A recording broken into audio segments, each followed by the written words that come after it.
Welcome to another episode of Niners Dynamite. I'm your host, Melissa, and I am honored to welcome my very special guest, Ryan from No Border Sports. How are you, Ryan? Just fine. How are you? I'm doing good. So we covered a few things backstage. Do you want to start off with our leading topic? Oh, the Brock Purdy injury update? Yes, sir. Sure. Um, so the reports are that Brock might be ready for training camp. Um, that what 4 months he's going to get a surgery, and then he should have a rehab time of about 4 months, and then he should be good to go. I think the only thing they're waiting for right now is the swelling around the injury to go down because they can't operate with the swelling, um, local swelling. There's just not room to do the job. You might end up hurting other things. So that's where that is. So, did you have thoughts before we got the announcement that which one did you prefer? Because that's kind of been like a hot topic for the fan base to debate. Should he get the quicker surgery or if he should get the Tommy John surgery and like increase his arm strength? I I had no I how to put this. I'm not Brock Purdy. I got no skin in the game as far as that Mm. goes. I'm not sitting here as a fan going, "Hey Brock, let me tell you what to do with your body." I'm guessing Brock was talking to all the most talented people in the world at this, and I'm guessing he listened to everything they had to say and probably made the best decision. So, in my eyes, it wasn't which surgery would he take because he's got to get a surgery one way or another. Okay. It's which surgery. And I didn't really care about that. It's just more of the timelines people come out and say, and the 49ers never really get their timelines right. So for this, I'm just like, okay, yeah, he'll be ready for training camp. Okay. I'll believe it when I see it. Um, remember Weston Richburg? Yep. Yeah. Remember training camp? He was supposed to be just another week. Richburg will be right back. Well, he had a little setback, so it'll be a couple weeks later, but don't worry, he'll be ready for the season. He didn't play one single game. I don't think he suited up after training camp at any point in time. He was gone the whole time. What were they waiting on? What was the setback that could have happened that caused him to never be able to play football again for the 49ers? Like so yeah, it's great news hopefully for Brock Purdy. Okay, one way or another, I hear he he might or might not be stronger after the surgery. I don't know. It's not my expertise as far as the Tommy John surgery and all that good stuff. So, man, we'll see.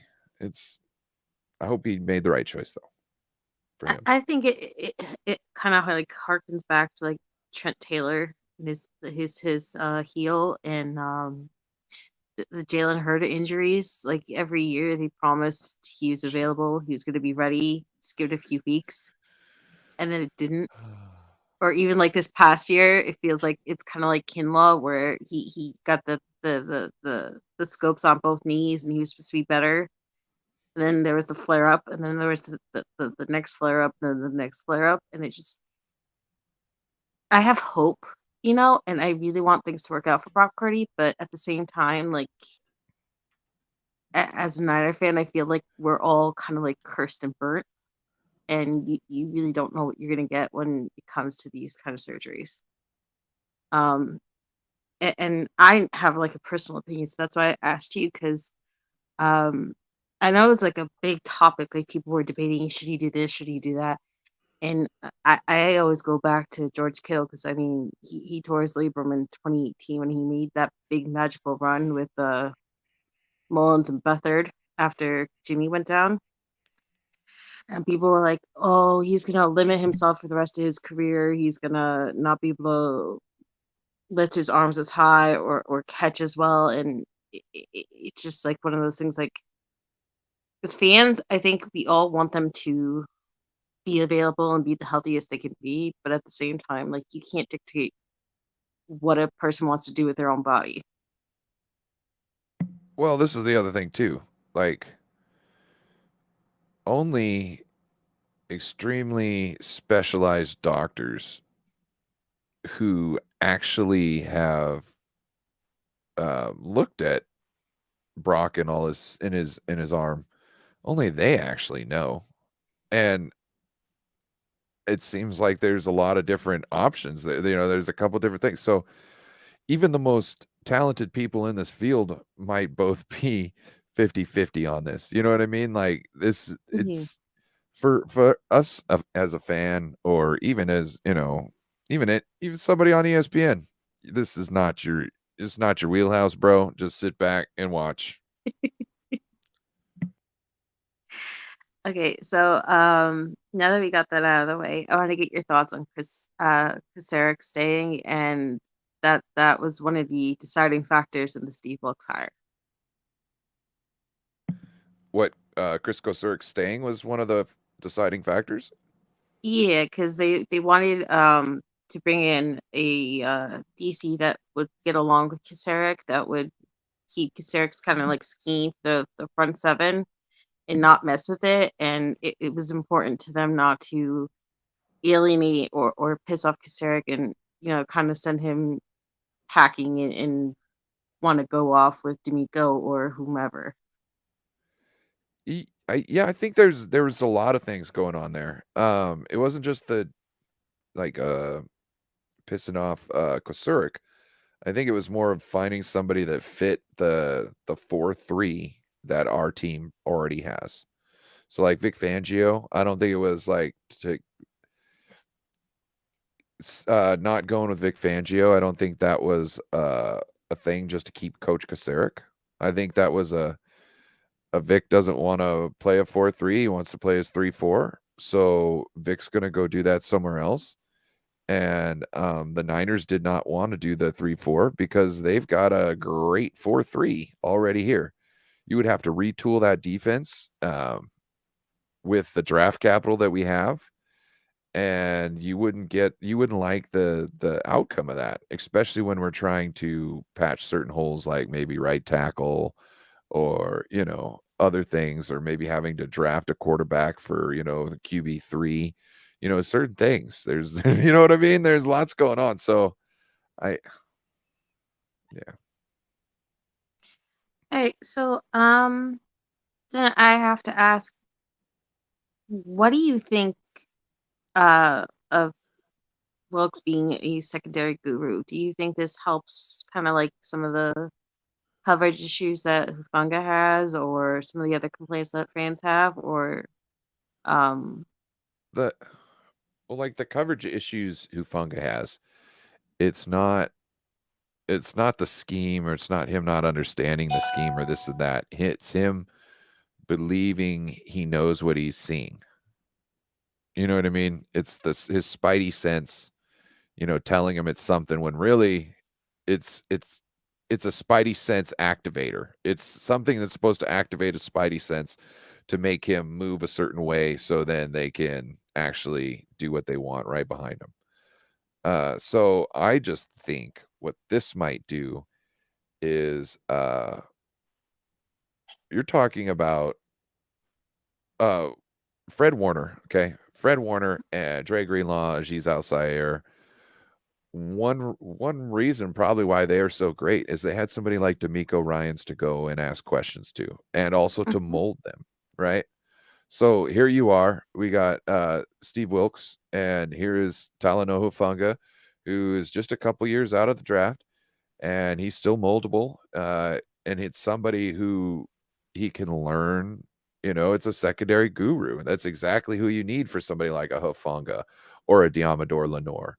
You know what I mean? I think it more comes out in Hufanga, as far as this thirst for knowledge. But I'm not saying that Diamador Lenore isn't the same. Well, isn't kind of the same way. I just don't know. I haven't seen it from him. But yeah, like I think it's really good for our secondary, especially when you've got linebackers that are plug and play. They don't need nobody. You could you could you could take a player from the offense and put them in as linebacker coach, and you're gonna do fine, right? Now you've got Chris Kosarik still there watching over the defensive line. Okay, as long as we get some good bodies in there for him, he can throw some people around with. And then now you got Steve Wilkes, who's over in charge of the whole thing, and he specializes in the secondary, which has been kind of our black sheep of the family, as far as the secondary goes, or as far as the defense goes for a while. And not to say that they still are, because they were playing great this year, but I just think about how this can turn things even better. We turned it around. Now it can go higher. Yeah, I was really excited when they announced it. I love Jeremy Chin, and I love that Panthers defense. So I already had my eye kind of on him, and then what made me really excited was the way that he talks to guys in the secondary, the way he sees the secondary. It reminded me of the way Dre Greenlaw and Fred Warner used to be interviewed. And they used to talk about how D'Amico got them to see the field differently, how his experiences as a player and as all these different things kind of helped him see the field better. And it kind of made the all be able to kind of like do the mic thing when they needed to step up and somebody else was injured or was out for a series. Like Aziz took over for Fred when Fred was struggling and Dre was out. And I feel like with Wilkes, you can then use Samuel Womack and you can like mold these really young players so we don't have to keep recycling through all these corners and safeties that are off rosters and hoping that it works out for a year or two or three, and we can actually like train up a very fierce tight unit in the secondary. And that's what my biggest thing is going into this offseason. I can't wait to see what happens with our so many of these young players that are in our secondary, so I'm excited. They should be. I think this is a great move. I like to see who he brings as his secondary coach. What's his name? Corey Undlin. His contract expired, and they obviously weren't bringing it back because Steve Wilkes is going to find his own G. But yeah. So, speaking of those type of players, who do you want to see maybe retained by the Niners, and who do you see kind of walking away?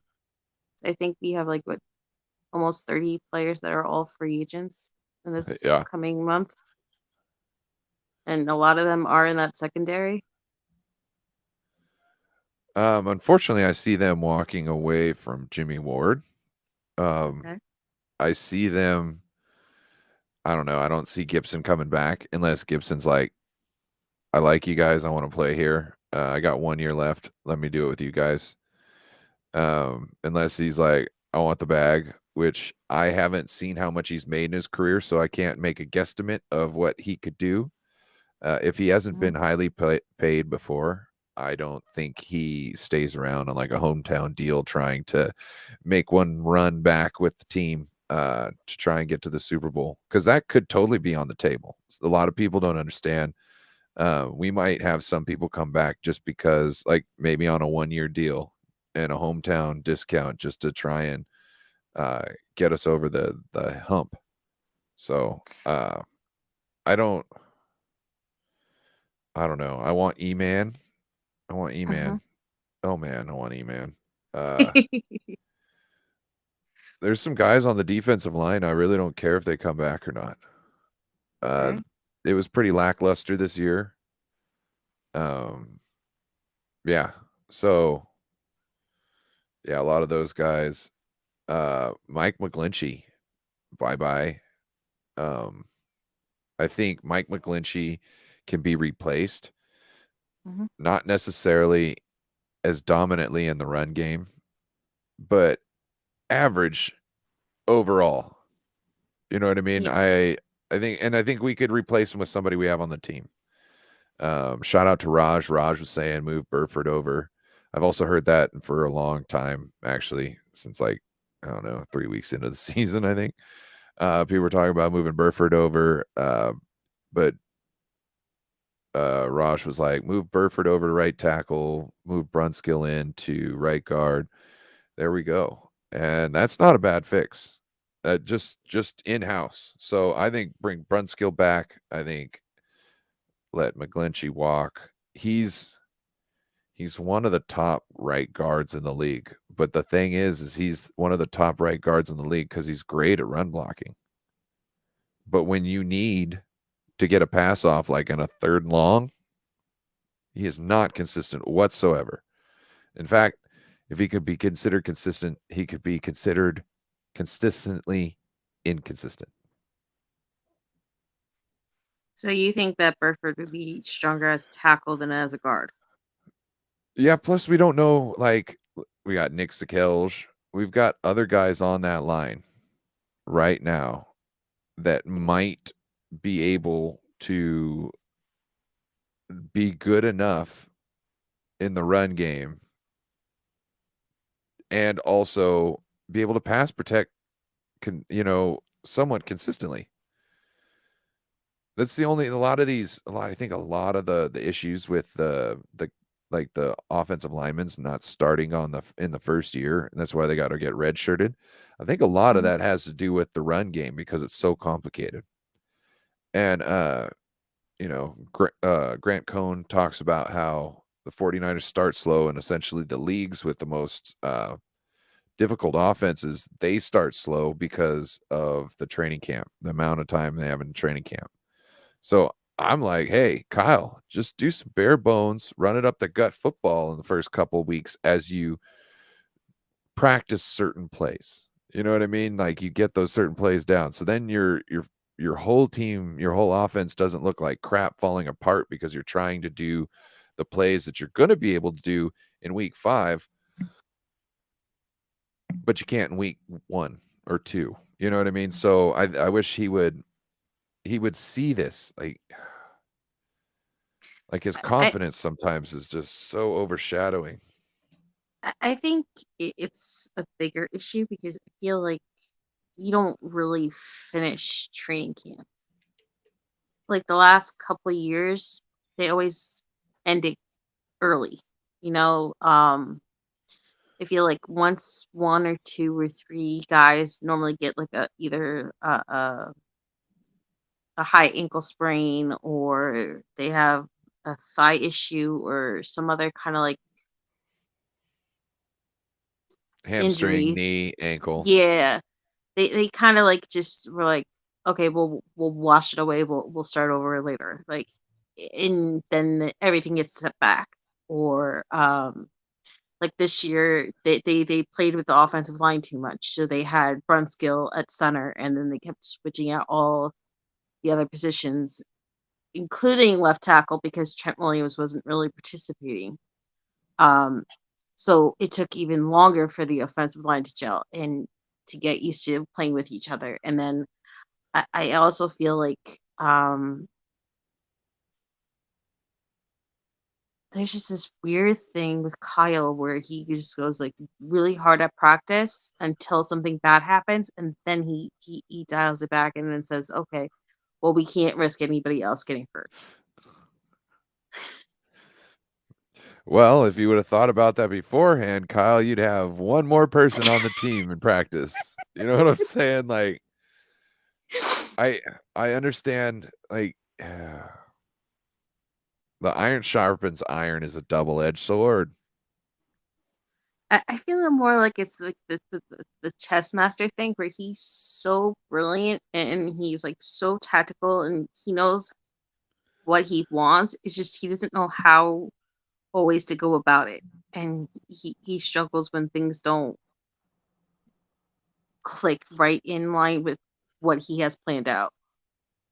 Like I feel like Kyle's at his best when he's like joking with the refs and things are going perfectly the way he has it planned out, and he's like calling the play before it even happens or calling the play like that's going to happen in 3 plays because he kind of feels like he knows what the opposite team's going to do. And I feel like he gets into his head too much and he doesn't know how to crawl back out of it. Have you noticed that, like, certain times when the Niners are losing, you'll look over at Kyle and he almost looks bewildered? Yes. Yeah, it's because he Absolutely. he can't conceive of the fact that how could he be losing right now? He's doing everything right. And that's the issue, Kyle. You think you're doing everything right. When if you look on the field and up at the scoreboard, it'll tell you you're not. And you need to do something different. Like, like, gosh, what Kyle Juszczyk has got to go up to Kyle. Hey Kyle. Hey, how about we run more power? You know what I mean? In the division week in the division game. Let's run more power, Kyle. We can't get to our blocks in time when we're running all the fancy shit.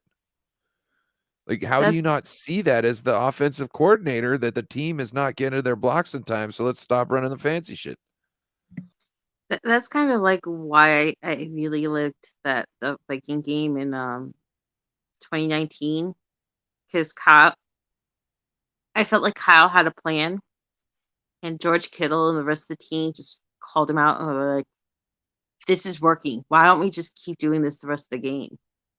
And like they stopped with the Jimmy throws and they stopped trying to do the cute stuff and they just ran the ball down the Vikings' throat and they couldn't stop it. And that's kind of why also I'm kind of excited about the Steve Books thing because I feel like Steve has had a really hard shake in the league so far between being the Arizona coach and the interim coach for Carolina and being on the precipice of the playoffs. I feel like he's one of those people who won't be awed by the Shanahan family, and I feel like he's one of those presences that will actually fight back against Kyle because I feel like Kyle kind of needs that kind of coach that'll like headbutt with him and call him out on his shit sometimes. You know, I was talking with Lawrence from Platform 246. Shout out Lawrence. Um, and he was pretty much saying that Kyle doesn't like a loud voice in the room louder than him. And we were talking about and we were thinking back to remember when Coach Embry left? We were thinking that's Mhm. what it was. Embry told him, "Hey, pull your head out of your rear. Let's do this." And Kyle's like, "I can't deal with you." And Josh Embry's like, "What? Be a man." You know what I mean? Like, it's not that I don't like you. It's not that I don't think you're smart. I'm just sometimes you gotta, get slapped in the face, brought back to reality, and sometimes that comes in the form of a verbal remark of you're crazy or you're this or that. You know what I mean? Like, you have to understand that, like, in life, when you're speaking with people who care about you or have a vested interest in this situation, when you come up against, somebody pushing back and it might not be some way you like, you got to understand that it's not necessarily that they're trying to piss you off. They might not know the best way of going around about it. So you got to pull yourself back and look down at the situation and figure out what the intent is. And once you figure out what the intent is, like, let's say you said something to me that sounded rude and I figure out Mhm. what your intent was, and it was like, Ryan, you need to shape up, or else you're not going to be able to achieve this goal of yours, right? That's Mm. something I could get behind. Why? Because you're thinking of me, in that aspect. You're not thinking about yourself. You know what I mean? You're not thinking about how to do me wrong. You're thinking about Ryan. You need to be better. So I don't think Kyle can take that type of criticism or advice. You know what I mean? Like, I don't think he really can look inside himself and go, yeah, I really did something wrong here. And if he can, it'll probably be 20 years later in his memoir. I I think that's kind of why at the beginning he was so adamant to get his people, you know, people that worked with him and his dad who kind of Yeah. knew without him really talking what he wanted, what he expected, what he sees. Um, so it was easier for him to transition into being a coach. But I think that's also kind of the one thing I like that we had to make adjustments with the defense is that I feel like people kind of give up after a while with Kyle. They stop fighting him so much. And I feel like you constantly need to have that new energy that's not gonna be beaten down or will actually challenge him back, you know? So I don't know. I'm really excited. But I'm also a bit worried because I know Sean Gibson was quoted saying that one of the key factors in his decision to come back was Talanoa Hufanga and playing with Talanoa Hufanga and his youthful energy and stuff. And I, I feel like these are going to be like really deciding factors in how things start at the beginning, because I know it gets easier down the line, you know, when things start to gel and people are used to playing with each other and you can kind of figure out what teams are, you know, because like I think at the beginning Kyle always struggles because he doesn't know exactly how people are going to come at him, you know. It's new rosters, new players, new kids out of college, so you don't know what they're going to be like. um I think it's easier for him to scheme things in later on when you have all that tape to fall back on. um so I, I think it's going to be interesting, but I also, as much as I want to go young, especially with like the secondary in certain positions, you don't want to lose all the vets. So I'm hoping someone like Gibson comes back, and Emmanuel Mosley will try to come back. Um, and I'm hoping maybe even Hassan Ridgeway, because I really liked Hassan Ridgeway. Yeah. We need somebody like him up front. We also need another guy just like him, if not better. You know what I mean? We gotta get an angry guy, ornery, angry guy up front. I miss DJ Jones so freaking much. I know DJ's so amazing. Oh my gosh. People were like, "Oh, he's a 6th round guy. He only really came on the last like year and a half of his time here." But I'm just like, you The kind of only can't. guy I know who could break an offensive line and break your ankles in basketball. The guy had wheels. He also had that like weird, like ballerina yoga like energy when he was trying to like cut through the offense, kind of like Trent Huh? Williams does with the defense, where he could just like get small no matter what his weight was, and he could like kind of curve around guys like an ice skater, and then just absolutely take down a quarterback before they even knew he was there. Because I think people were blown off by how fast and how big he was. Like it's just like a really, really underrated part of his game. And I felt like DJ Jones had that kind of like hunger you can't teach someone, because I don't think it was more where he was drafted. I felt like it was more like he had so much of his career taken away because of all those like knick-knack injuries at the beginning. Like once he finally figured out how to stay healthy and how to get his body right and how to um read offenses better from learning on the sidelines, I felt like he really got to that point where he became a true monster, you know? And I feel like Arik Armstead was also one of those kind of players where it took a little too long for him to kind of get it. And once he did, he became good. But I really, it broke my heart when DJ Jones left. Yeah. And now he's playing with Russell Wilson of all people. Yeah. Russell's probably happy about that. Russell's like, go get me DJ Jones to no one else. I mean, that guy's trouble. And rightly so. So, who do you who do you think goes off with DeMeco? Do you think Aziz goes off with DeMeco? Is Mike? Oh, I think so. I think Aziz will be the Mike linebacker over in Houston. Um, why wouldn't you? Um, you wouldn't even have to pay him like the best ones in the league, but yet he would be the best one in your system day one. You know what I mean? Like there's not any other people you could get who would play as good in your system other than Fred Warner and Dre Greenlaw. You know what I mean? So Yeah. yeah, I mean, that's a no-brainer. I don't know. I don't know anybody else. I don't know. So, Um, who yeah, would go you ahead. want to see then take that third linebacker spot? Is it somebody we already have, or Yeah, do yeah. you have like? Macquarie Ball. I want it to be McCarry Bowl or Oren Burks so badly. Macquarie Ball is okay. I think he's the better one, hands down. Hmm. Um, like in all aspects. I think not, maybe not hands down. It could be subjective, I guess. Well, I guess it's all subjective anyway. But I think he's better with interceptions. I think he's better with knowing what's going on. Burks is good for.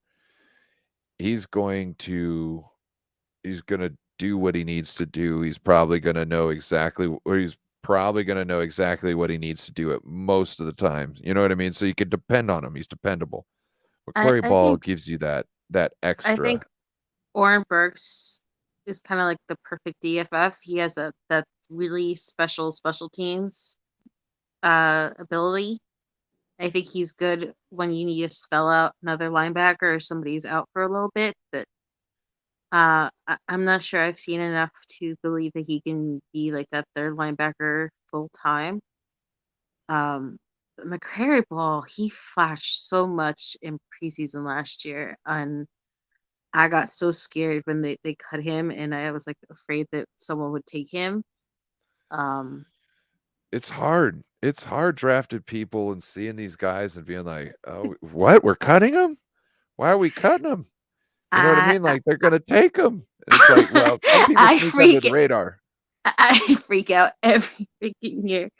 And to this day, I am still heartbroken that Josh Hockett got completely derailed thanks to Kyle Juszczyk, because that was my dream to see him actually start as a Niner, Eh, and it never happened. well, but that's, but it's for good reason. Did you watch the Pro Bowl? No, I did not watch the Pro Bowl, and I am not a Kyle Juszczyk fan, and I never Oh, will be. if you watch the Pro Bowl, you would understand that every single quarterback in there was like, "Oh, this Kyle Juszczyk is great." like, like he comes out of the backfield, he can run the thing, but like you could throw it to him and he's gonna catch it. Like he's gonna catch it and he knows where to go with it. He's gonna score if he can. Like he's a guy. I He know he's he intelligent. I know he has the he almost hands. got the MVP of the flag football game. He It's just had like he had he multiple can't touchdowns. run. He cannot run. And He and that was one of the things that pissed me off the most this year. It's just we have Ty Davis Price. We had Jordan Mason. but you Elijah understand the Mitchell was like fullback, on and off. he's there to open up the hole. He's not there to No, no, carry no, the no, no, ball no, no. unless, you know, it's a But like a my point was misdirection. that they were using him in the red zone for like the hard, like 2-3 yard touchdowns that you would need. And every single time he could not get that yard or 2 or 3 that you Put needed. in Jordan or Jason Poe. Jason Poe. That's who I've been So screaming for. Fullback. um that pissed me Jason off Poe. because I felt like I understand Kyle Juszczyk was like the go-to guy for so long. Like he was Kyle's blanket protection. He when the center wasn't up to snuff, or we were going through all the different centers, whether it was Garland or Richburg or Bronskill or Mac or whomever, because you remember for a while there, like they could not stay healthy. It was Kyle Juszczyk calling out the protections because the quarterbacks could not do it. So I understand the value. I don't like the man, and I absolutely hate the way that he's the player. Is my issue with Kyle Juszczyk. Well, I don't think he's utilized enough. Like let's talk about, if you look at the Pro Bowl, like every Pro Bowl quarterback was like, "Oh, I could give the ball to Kyle anytime. This guy's got hands. He can."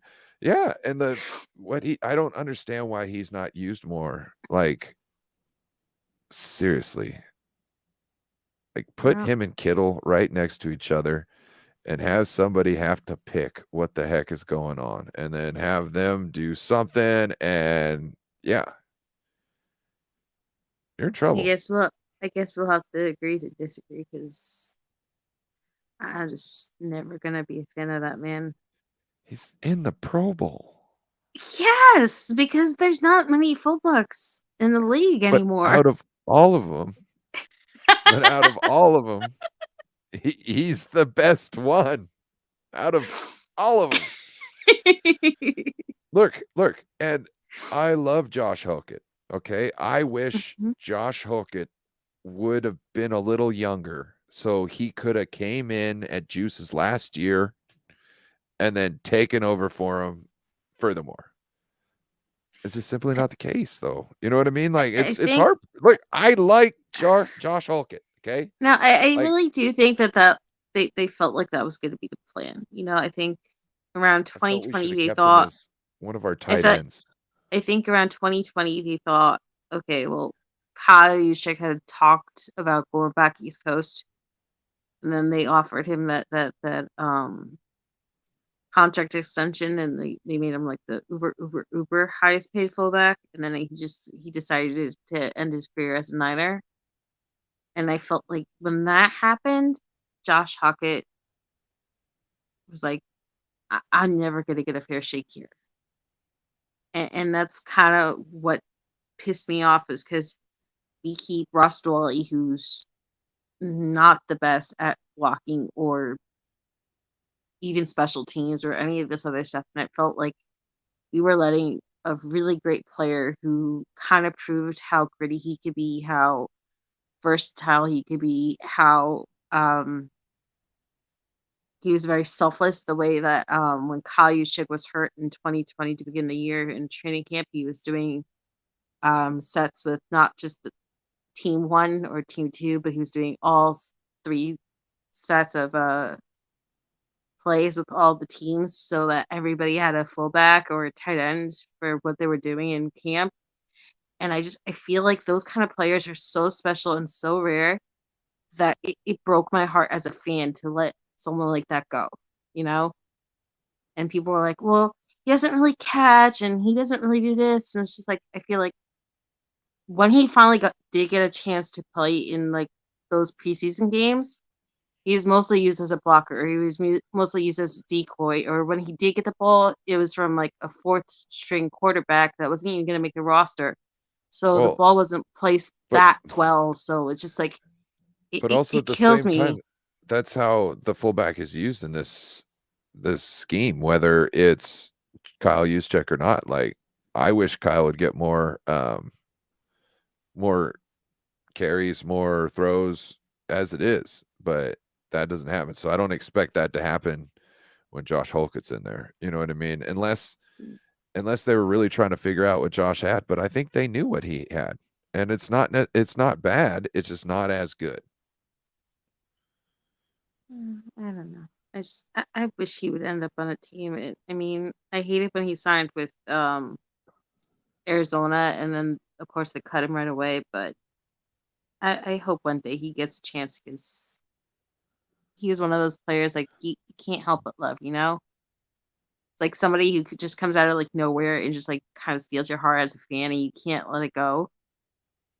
Um, for me, that was like Dre Greenlaw a couple of years ago when he first got into his rookie year. Um, Everyone was like in love with Fred Warner because Fred Warner had like that big breakout year in his sophomore year, and just like right away, I gravitated to Dre Greenlaw because he reminded me so much of what I loved about Ahmad Brooks and Navarro Bowman and Patrick Willis. He just had that kind of fearless, gritty, I'm gonna make you remember my name kind of energy, and he didn't take shit from anyone from day one, and like those kind of things I really value and love in players. So personally, I know to this day there's a lot of part of the fan base that's like very anti Dre Greenlaw because they think he's a knucklehead and he gets stupid penalties and stuff, and they would have preferred Aziz Al-Shaair. But to this day, I'm just so grateful that this team lock down Dre Greenlaw, and I hope that he gets a long contract soon. So I think he's earned it. Yeah, Dre Greenlaw got his contract. So speaking of Dre Greenlaw, I know some people covered it, and I know some haven't, and I wanted to get your thoughts on that because that was one of the things that like really, I don't know, pissed me off in a way. So I don't know if you saw that he got like fined almost $11,000 again for the championship game. Yes. And I wanted to get your thoughts on that because he had two near $11,000 fines this year. And I thought both of them were ridiculous. One being where Fred hit Justin Herbert and then Jimmy Ward rolled up on his legs and then pushed Herbert into Dre Greenlaw when he was, Yep. moving his head out of the way. Yep. And then he got ejected and he got that huge fine. Yep. And then the national media then spent the next 2 weeks trying to say that he was deliberately leading with his helmet and trying to purposely hurt Justin Herbert. So I think not only the And then media but the refs wanted to play that Drake Greenlaw was a thug. You know what I mean? And then Because this time he got that same kind of fine just for a peanut punch that almost every single player on the defense tries to do. So I was wondering which one kind of got under your skin the most because I thought both were absolutely insanely ridiculous. Well, they're both bad calls. So especially if you go and look at the last one, he's punching all ball, right? So Yeah. therefore he didn't even touch the guy. He didn't even touch the player. He touched the ball. So what is the fine for? Somebody also pointed he had a face mask earlier that game that didn't get called, and they didn't fine him for that. But something for him punching the ball just because somebody was holding it. I think they're really trying to make an example out of him to him. By like, hey, you shouldn't be acting like this because we're gonna fine you $10,000. You know what I mean? And what's the reason for that? And the Jimmy Ward and him tackle, like, if you can't see how that's football just being football, and it was just a bang bang play. I mean, what are you doing in this sport at some of the highest levels of power? It's ridiculous. When I saw that amount, like I try to block out the Herbert thing because it just gets me to a really dark Jersey place where I just like want to lash out and like hit stuff. Because he is one of my favorite players. But when I saw the fine amount the second time, right, the punch out, it kind of like brought all that stuff back. And then I had like a weird dark thought. Um, everyone keeps saying that Devontae Smith got away with one, right? When he like hurried up the offense and he got that first touchdown in the championship game. And they're like, well, it was called a catch on the field, so they didn't have to review it, right? Or they didn't throw the challenge flag.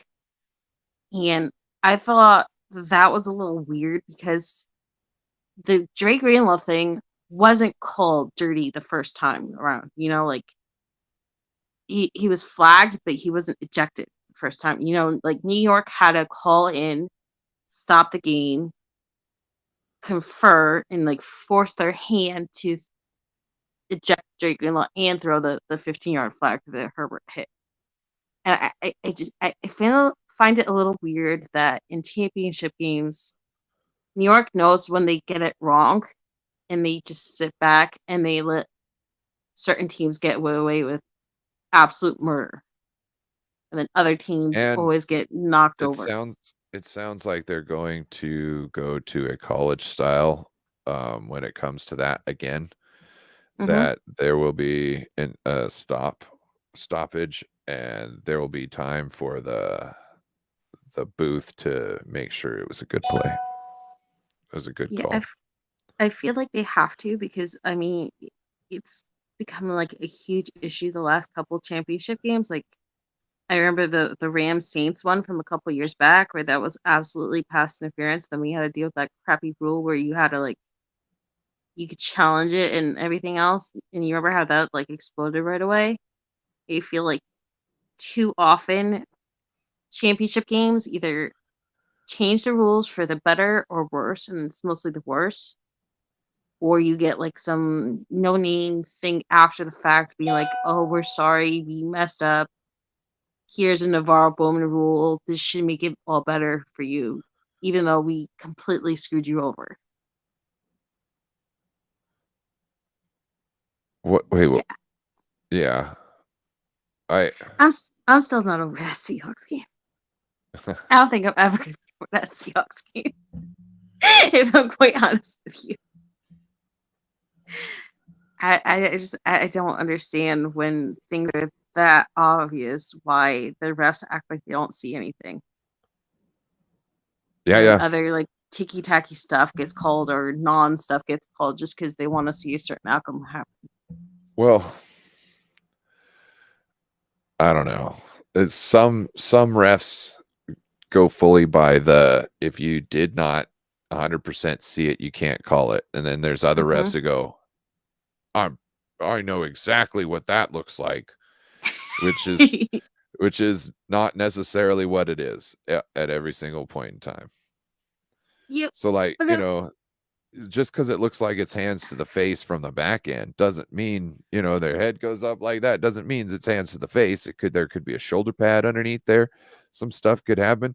It could be their own arm pushed up underneath their, you know what I mean? So it's just because you see somebody's head going the back. funniest though was I felt like we finally got a call, I think, against Dallas, where George Kittle was like shoved. And if he didn't flop, I don't think they would have thrown that flag for George Kittle. I feel like it's gotten to that point where you have to over dramatize everything just to get anything called correctly. And that could be changed through more officiating being done through the Skycam. I hope so, because that gets like really bummer. Like you get like so into a game, and then these little things keep drives alive, or like in the what was it? The championship. Was it the championship game or was it? Yeah, it was the championship game against the Packers, where Sherman had like that one like little hold on Devontae Adams, and they were like all the way down to like the 5 out of nowhere. It was like pushing and shoving on both sides, and just they were trying to like help out Aaron Rodgers by giving him that huge penalty, and it's just like it's weird because I'm reminded of like Josh Johnson. I know he's like never gonna be like a great quarterback, but it pissed me off when he got hurt. Like the full body weight was landed on top of him for like a couple seconds. And in this new like post Tua world, you would think that would at least be questioned, right? And then the Niners had like no more healthy quarterbacks, like, and they didn't do anything. Yeah, it's ridiculous. So you said you wanted to see Jason Poe called up. Do you think Colton McKivitz could be called up, or Jalen Moore gets slid inside? I don't know. I don't get to see these guys on a regular. No. I'm just saying, like, who would you like to see out of all those like different options? Jordan or Jason Poe. I'd like to see him if he's not used at center or guard. I'd like to see him used at tight end or fullback or even defensive nose tackle. What? He's got moves. He's got strength. I've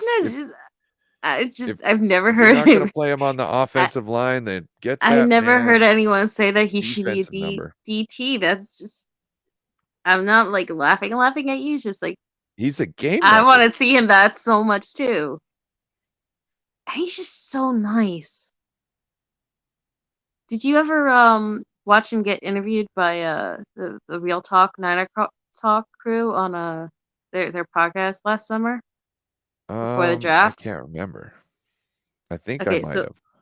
so Silverado Kev, uh, Jew the Great, Super Dave, and Don. And I don't know if Sirski was on that episode or not, but they had Jason Poe on, and he was just like one of the most fun and fascinating people I've ever seen be interviewed before the draft. I was really pulling for him, and I really got. It was like one of the things that helps with that loss, seeing the next day Kyle and the rest of them kind of sharing that photo of him with the special white helmet because he was honored as one of the scout team players of the year, and I really hope that means that they'll give him a shot this year because I feel like he has something special.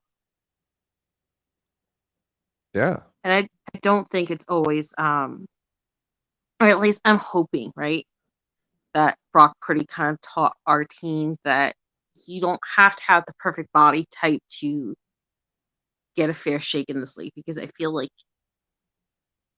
with the way the rules keep changing and everything, like I know we don't want someone like a Kyler Murray, like that short, to be our quarterback, but at the same time, I feel like you shouldn't dismiss a player just because they're not perfectly tall and thick. And I mean, a lot of people think that Mike McGlinchey has all those things, but a lot of us would trade Mike McGlinchey in a heartbeat because he just doesn't have that kind of hunger and consistency to his play, you know? So I feel like that time period where the perfect football player look should not be the qualifying factor of why you get to start anymore. If that makes any sense. Huh. Ryan, are you there? Yeah. Okay, sorry you broke up. Is there anything else you want to cover real quick No, while I'm I still good. have you? Yeah. Check out No Border Sports. Thank you for having me. Thank you for coming on. This is a lot of fun. Yeah, And appreciate it. I hope to talk to you soon. And I wish you luck with your channel and everything. You too. All right, that's it. Night, everybody. Peace.